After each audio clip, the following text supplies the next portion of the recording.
आप सभी भाई बहनों का सर्व कल्याण वृक्ष की प्रश्नोत्तर ज्ञान कक्षा में एक बार फिर स्वागत है। आज की चर्चा में प्रश्न पूछा गया है कि परमात्मा से मनुष्य की सम्मुखता बन क्यों नहीं पाती। देखिए, संसार से तो आपकी हमारी सम्मुखता यानी कि रुझान बना हुआ है और ये अनादिकाल से बना हुआ है, जिसके कारण आपके भरी विषय भोगों में रुचि बनी रहती है। ये विषय भोग क्या है? गंध, रस, रूप, स्पर्श और शब्द। देखिए, इन विषय भोगों का ही परिणाम आपका हमारा स्थूल शरीर है। इन स्थितियों को ज्ञान पूर्वक समझना होगा। देखिए, शास्त्रों में भी इस बात को स्वीकार किया गया कि स्थूल शरीर की इंद्रिय दोष है। इसका पीछे का कारण क्या है? कि आपके हमारे जीवन में इन पांच भोग्य विषयों में स्थूल शरीर का एक सजातीय संबंध है। क्योंकि कारण क्या है? भोग विषय। कार्य क्या है? स्थूल शरीर। इस संबंध को नकारा नहीं जा सकता। लेकिन शास्त्रों में जैसे जैसा इन सभी स्थितियों से ऊपर उठने के लिए शास्त्रों में समझाया गया है, तभी तो ये योग की स्थितियां, कर्म योग, ज्ञान योग, भक्ति योग के तीन रास्ते समझाए गए। इन रास्तों पर पहुंचने के लिए उससे पहले तो देखिए, साधारण शब्दों में बार बार कहा जाता है, सत्वगुण का संग करो, सत्संग करो।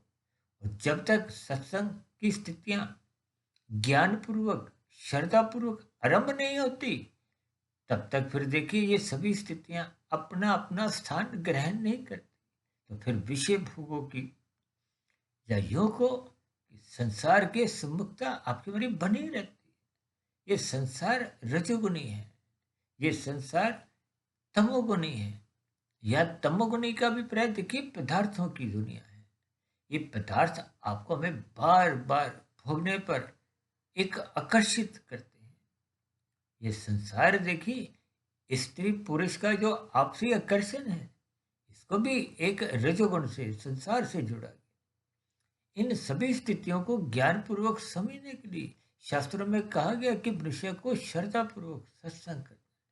ये आपके हमारे जीवन में एक क्रमिक विकास होता है। और यदि आप और हम देखिए, संसार की सम्मुखता बनाए रखने में देखिए परमात्मा योग की स्थिति, योग का अभिप्राय आत्मा परमात्मा की सम्मुखता से। आत्मा परमात्मा का तो पहले ही सजातीय संबंध है, लेकिन वो अनादि काल से विषय भोगों के कारण, माया के कारण, माया के तमोगुण रजोगुण के कारण उसमें एक बाधा आ चुकी है।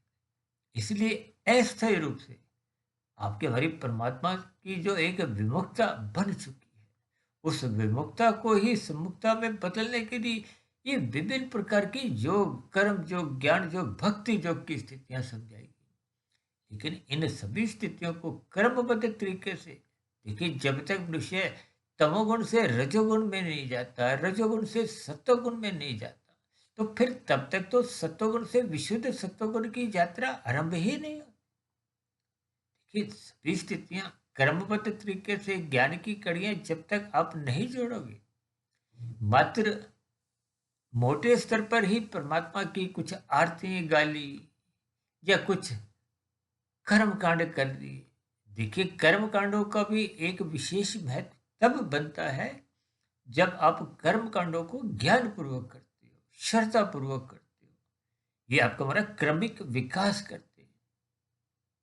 जैसे आरंभिक स्तर पे बच्चे देखिए स्कूल में रोते धोते जाते हैं, उनको भौतिक शिक्षा का कोई महत्व समझ नहीं आता। धीरे धीरे जब बड़ी क्लासों में बच्चा पहुंचता है, तो उसका रोना धोना बंद हो जाता है, उसको भौतिक शिक्षा का महत्व समझ में आ जाता है। यूं भी देखिए, तकरीबन 10, 11, 12 वर्ष के आसपास बच्चे की किशोरावस्था फिर आरंभ हो जाती है। किशोरावस्था का अभिप्राय जब कामुक इंद्रियों का विकास होना आरंभ होता है, रजोगुण की स्थितियां बनने लगती है। और युवावस्था में आते आते रजोगुण एक पूर्ण विकसित हो जाता है। तो युवावस्था में एक विवाह का संस्कार रखा गया ताकि स्थितियां बिगड़े नहीं। ये संस्कारों की स्थितियां आपके हमारे जीवन को संवारती हैं। ये आपका हमारा क्रमिक विकास करते हुए परमात्मा की सम्मुखता बनाते हैं। और यदि इन सभी क्रमिक स्थितियों को आप और हम ज्ञानपूर्वक समझते नहीं, अब देखिए ना, कोई बच्चा पहली क्लास से सीधा कॉलेज में तो उसका दाखिला नहीं हो सकता। वो आरंभ की सभी कक्षाएं, पहली से दूसरी, तीसरी, चौथी, पांचवी, यानी कि फिर और बड़ी कक्षाएं, फिर कॉलेज में जाकर उसका एक दाखिला होता है। ठीक इसी तरह आपको भी अपने मिले हुए जीवन में सर्वप्रथम स्थूल शरीर को राजी करना होता है। आरंभिक स्तर पे ये भी रोते धोते ही सत्संग करता है, जब बेमन से ही सत्संग करते हैं। इसकी तो शास्त्रों में भी कहीं कोई निंदा नहीं। ये एक क्रमिक विकास है। और फिर कर्म कांडों को जब आप और हम ज्ञान पूर्वक करते हैं, तो रजोगुण से सत्वगुण की यात्रा आरंभ होती है। और यदि आप और हम ये कर्म कांड भी ज्ञान पूर्वक नहीं करते, लोभ और भय से करते हैं, और परमात्मा की सम्मुखता बनाने के लिए मात्र कुछ एक पूजा पाठ तक की स्थितियां रखते हैं, देखिए, जब तक आप आंखों द्वारा, जब आप शास्त्रों को पढ़ते हो लेकिन मन में कोई श्रद्धा नहीं है, मन बुद्धि एकाग्र नहीं है, तो फिर वो शाब्दिक ज्ञान आगे बढ़ नहीं पाता, वो अपने अर्थ समझा नहीं पाता। जब अर्थ नहीं समझ में आते, तो फिर शास्त्रों का एक जो एक भावार्थ है, वो आपको में समझ नहीं आता।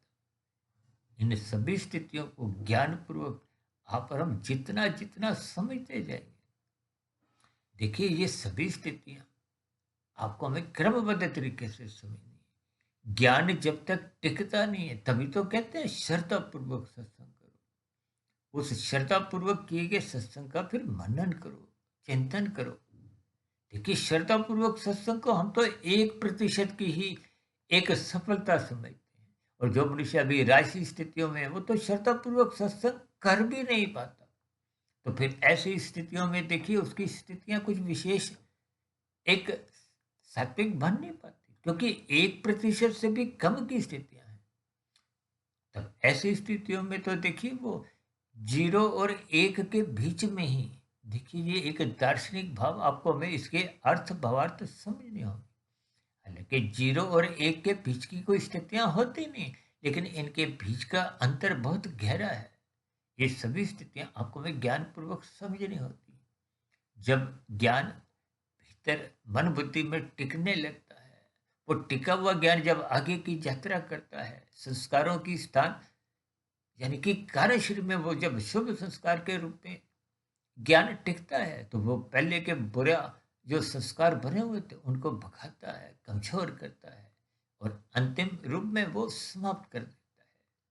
लेकिन जब बुरा संस्कार दग्ध बीज हो जाता है, तो फिर मन बुद्धि में ये जो बार बार विषय भोगों को भोगने के फुरने उठते रहते हैं, जो आपके हमारी ज्ञान इंद्रियों द्वारा कर्म करवाते हैं, और पाप कर्म भी कम करने को भत्ते कर देते हैं, और 5 भोग्य विषयों को एक भोगने का धक्का देते हैं। इसलिए इन सभी स्थितियों को आपको विज्ञान पूर्वक समझना होगा। रात को मौनात्मक स्थितियों से बचना होगा, ब्रह्म मुहूर्त में उठना होगा। इन सात्विक वीडियो को भी देखिए, आरंभ से अंत तक सुनना चाहिए, उन पर चिंतन करना चाहिए। ये सभी स्थितियां जब क्रमबद्ध तरीके से आपके हमारे जीवन में बनी रहती हैं, तो निश्चित रूप से सात्विक स्थिति मजबूत होती है, या यूं को आपके हमारे जो एक आध्यात्मिक स्थिति की जो एक नींव है, वो बनने लगती है। नींव बनने के बाद फिर उस पर आप और हम जो कर्म योग, ज्ञान योग, भक्ति योग रूपी इमारतें खड़ी करती हैं, वो टिक पाती हैं। अन्यथा जब नींव कमजोर होगी, तो ऊपर कोई भी इमारत टिक नहीं पाती। इन सभी स्थितियों को ज्ञान पूर्वक आपको मैं समझते हुए अपने मिले हुए जीवन का सदुपयोग करते हुए सर्वप्रथम पाप कर्मों से बचना चाहिए, फिर रजोगुण को सत्वगुण की लगाम से मर्यादित रखना चाहिए। यही ज्ञान उपदेश गीता में भगवान श्री कृष्ण जी ने गीता में अर्जुन के रथ के 5 घोड़ों की स्थितियों को 5 विषय भोगों से, स्थूल शरीर के 5 भूतों से, यानी कि 5 ज्ञानेंद्रियां, 5 कर्मेंद्रियां, किसी भी दिशा में उन 5 घोड़ों के आप अर्थ भावार्थ समझिए। इसलिए तो वो लगाम को मन और उस लगाम को भगवान श्री कृष्ण जी ने अपने हाथ में रखते हुए यही संदेश दिया कि परमात्मा की सम्मुखता बनाओ, और परमात्मा की सम्मुखता बनाने के लिए ही आपको मैं गुरु के प्रवचनों को अर्थपूर्वक सुनना है, शास्त्रों का स्वाध्याय एक श्रद्धापूर्वक एकाग्रचित होकर पढ़ना है, उनको सुनना है, उन पर चिंतन करना है, ब्रह्म मुहूर्त में उठना है, क्योंकि वो तो सत्वगुण की शुद्धतम स्थिति है। जब ये सभी स्थितियां आपके हमारे जीवन में एक स्वभाव रूप में बनने लगती हैं, तो शुभ संस्कार बनने लगते हैं। इन सभी स्थितियों को आपने हमने ध्यान से इन ज्ञानमय स्थितियों को, ज्ञान की कड़ियों को जोड़ना है, ताकि आपकी क्रमशः संसार से, विषय भोगों से ज्ञान पूर्वक वैराग्य हो और परमात्मा की सम्मुखता निरंतर बनना आरंभ हो। इन्हीं शुभकामनाओं के साथ चर्चा विशेष को यहीं विराम देते हैं। आप किसी भाई बंधु का भी किसी प्रकार का भी कोई प्रश्न हो, देखिए हमने पिछले लगभग 6.25 वर्षों से 2700 से अधिक वीडियो जो प्रसारित की, हालांकि उन सभी प्रसारित वीडियो में हमने विभिन्न प्रकार के रंगों द्वारा, चित्रों द्वारा, कुछ चिन्हों द्वारा, कुछ डिजाइन को ऐसे बनाया ताकि बात आपको में समझ में आ जाए। क्योंकि अब हमने देखिए इन सभी स्थितियों पर आपको जो जो समस्याएं आई हैं, जो जो आपके मन में प्रश्न उठे हैं, इसलिए हमने ये प्रश्नोत्तर ज्ञान कक्षा का आरंभ किया, ताकि हम सभी भाई बहनों के भ्रम दूर हो, परमात्मा में श्रद्धापूर्वक मन लगे, ताकि ये परमात्मा की सम्मुखता आपके हमारे स्वभाव में, संस्कार में बन जाए, ताकि आपके हमारे जीवन में आध्यात्मिक उन्नति के दरवाजे क्रम से खुलने लगे। इन्हीं शुभकामनाओं के साथ चर्चा विशेष का यही विराम देते हैं। आप सभी भाई बहनों का इस चर्चा विशेष को ध्यान पूर्वक, धैर्य पूर्वक और एकाग्रचित होकर सुनने के लिए बहुत बहुत धन्यवाद। फिर भी आप भाई बहनों का कोई प्रश्न हो या आज के प्रश्न का दिया गया उत्तर आपको एक संतोष नहीं लगा हो, तो आपके नए प्रश्न का भी स्वागत है। आप सभी भाई बहनों का बहुत बहुत धन्यवाद।